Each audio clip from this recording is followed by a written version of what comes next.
中共骚扰香港法轮功学员的真相点，至今已经2个多月，引起了香港各界的广泛关注。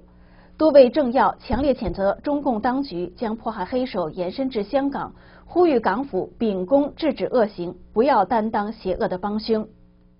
香港民主党主席何俊仁星期天出席一个活动后表示，非常关注最近法轮功真相點連串受到攻擊的事件。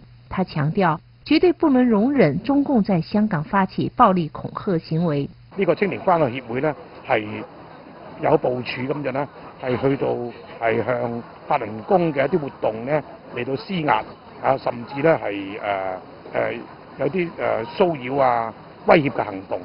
咁我覺得香港係一個即係言論表達同埋宗教自由嘅地方，呢樣嘢絕對不能夠接納嘅。事件中甚至有人用刀恐嚇，但警方不執法是非常不公正。你係唔應該喺公眾地方冇合理嘅解釋，係藏有攻擊性武器，呢個甚至可能會造成咗呢係暴力嘅威脅嘅行為。